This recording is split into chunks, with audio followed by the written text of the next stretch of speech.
Hey guys, Luna here, welcome back to another PUBG video. Today we have no news to cover being this close to 1.0 release day, but I'm sure there will be a video tomorrow with the weekly community post. In this video though, I wanted to do a quick channel update. I do one once a month, and at the same time I usually go over my current sensitivity settings. But in this one I thought I'd go over some tips for increasing your ranking in random squad games, which is what I play. It's not all about kills and chicken dinners. If you're like me, I have times where I seem to be amazing, and the next game I have the worst potato aim for some reason. In any other team-based shooter games called Battlefield, Overwatch, I'm usually top of the leaderboard for kills, but in PUBG for some reason it's been 9 months of playing the game and I still have a lot of problems with aiming and getting kills consistently. However, there are some changes you can make on squads especially that can significantly improve your rating. It might not improve your killing ability, but you can get pretty high up in the rankings if you're struggling, which has the added benefit, of course, it will pair you with better players as you increase your ranking, which can only improve your game overall again.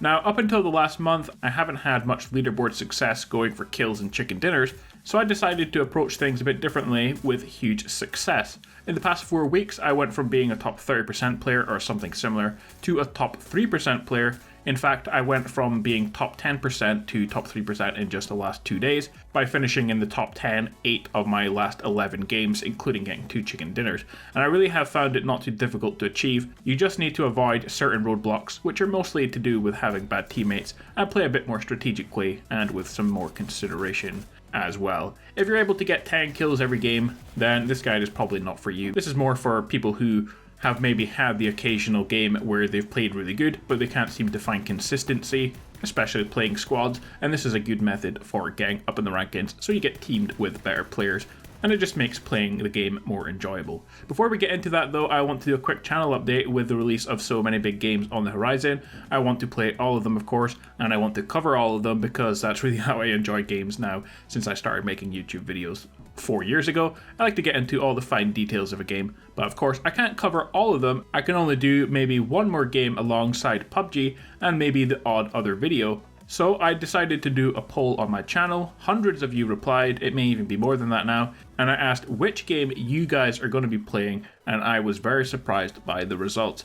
I asked Black Ops 4, Battlefield 5, Red Dead 2 and Fallout 76. And being I have a channel focused on a Battle Royale game, and I have nearly 80,000 subscribers before I started covering PUBG, making Fallout and Skyrim videos, I was shocked that nearly 50% of the votes were for Red Dead Redemption 2. So I guess that will be the game that I will be covering in a bit more detail right now, just to see how you guys feel. Fortunately, Red Dead Redemption 2 looks amazing, and Rockstar haven't really made a bad game for a really long time. So we already know before we play it, it's going to be good, and it will probably win Game of the Year. If that's what you guys want to see, I will try uploading some Red Dead related news, and there is a lot of it going around. Also, I did look and notice that there was not really much other people covering the game in terms of news. Maybe only one other YouTuber who has more subscribers than I do. Fallout, if I cover that, I can think of at least 10 bigger YouTubers. Black Ops 4, Battlefield, I can think of countless. So Red Dead, if I covered it, I'd be one of the most subscribed right now, so it's probably the best choice in terms of covering one of the bigger games because the other 3 are very saturated for content. I will continue to cover PUBG no matter what, but I do have just about enough time to cover one other game if I work 12 hours 7 days a week, but I'm okay with that. So how to increase your squad rank when playing with randoms. I guess some of these would work with friends on squads as well, but I play with randoms, and so that's who this video is targeting. First tip, please guys, for the love of God, stop hot dropping. It's literally the worst thing you can do as a squad. If you don't care about ranking up or you're part of a well-coordinated team, then by all means do it. It's great for loot, but the chances of hot dropping with 3 other players you don't know and all 4 members of your squad making it out alive are just so low, it's not worth it, and it's really going to put you at a disadvantage over a full squad end game.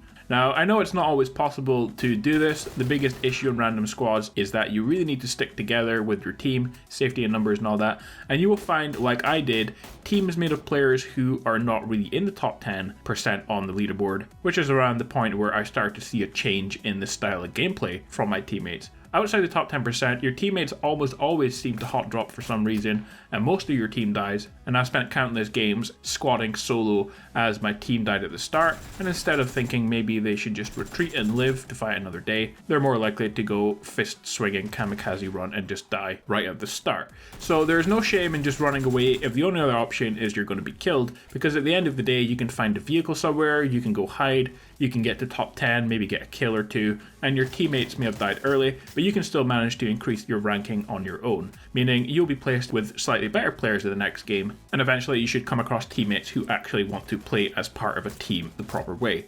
It's not the best way to play, but it's the best way to get out of the PUBG's form of elo hell. Once you get in the top 10%, I did really notice a big difference with my teammates on squads.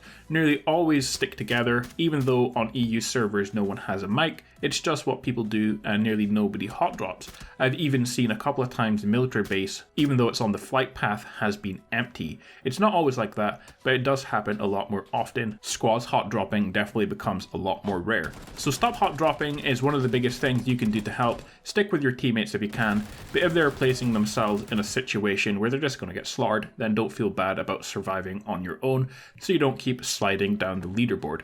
Stick together is another tip. Never really go off on your own unless your team are dead or about to die and you can't help. For example, if I'm looting, I nearly always wait for my teammates or teammate. Sometimes they don't want to follow you, so instead I will just follow them. At least we're sticking together. Another tip will be to help your teammates. If you have spare space, pick up any spare scopes, sights, healing, 7.62 and 5.56 ammo. Sometimes you just get unlucky and loot and you just don't have any scopes. I've been to 20 buildings and never came across any. And it's getting to the point where it's starting to be end game and you don't have a single sight and you know it's not going to go well. So if I have space, I always fill up with useful things my teammates might need, because at the end of the day, your team ranks where your best player finishes, so you want to make sure that your entire squad is fully kitted out. There are a lot of players who don't really help their squad mates, like giving them healing and stuff, but in the long run, that really does just affect you. The next tip is another for the love of God one, because it's just a pattern I see repeated time and time again, and I can't believe how many times it happens. Stop using vehicles at all if you can. Vehicles for me should only be used for two things. One, getting to a circle if it's too far to run, and number two, driving to the opposite side of a circle for a better strategic location. What I see happening a lot on random squads is using vehicles to travel when you're next to the circle, or worse, you're already inside of a circle, or the thing that's going to guarantee that you get killed, which is traveling in the final couple of circles in a vehicle.